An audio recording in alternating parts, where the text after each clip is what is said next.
নমস্কার, চৈতালি ব্লগে আপনাদেরকে জানাই স্বাগত। আশা করি সবাই ভালো আছেন, আমরাও সবাই ভালো আছি। আজ ফুচকা করব, সেটাই আপনাদের সাথে শেয়ার করব।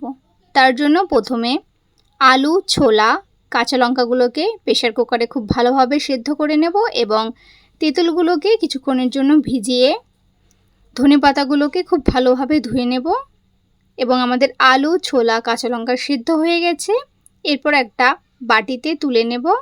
তারপর পরিষ্কার করে একটা থালাতে নিয়ে বিট লবণ, ভাজা মশলা এবং এমনি লবণ দিয়ে আলুটাকে খুব ভালোভাবে মেখে নিতে হবে।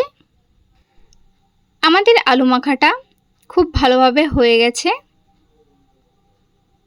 এরপর তেঁতুলের আটিগুলোকে খুব ভালোভাবে বেছে নিয়ে তেঁতুলটাকে খুব ভালোভাবে চিপে নিতে হবে।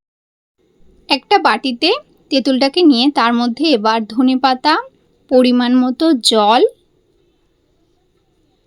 ভাজা মশলা, বিট লবণ, এমনি লবণ এবং সেদ্ধ করা লঙ্কা এবং জলজিরা দিয়ে খুব ভালোভাবে জলটাকে বানিয়ে নিতে হবে। এরপর ফুচকাগুলো ভাজার জন্য একটা কড়াইতে তেল দিয়ে ফুচকাগুলোকে এক এক করে খুব ভালোভাবে ফুচকাগুলোকে ভেজে নিতে হবে।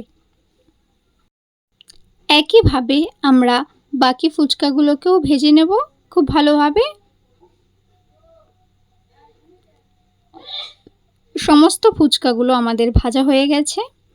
এমনই সমস্ত রান্নার ভিডিও দেখার জন্য একটা লাইক, কমেন্ট, চ্যানেলটা সাবস্ক্রাইব করে আমাদের পাশে থাকবেন। সবাই সুস্থ থাকবেন, ভালো থাকবেন। ভিডিওটা দেখার জন্য সকলকে ধন্যবাদ।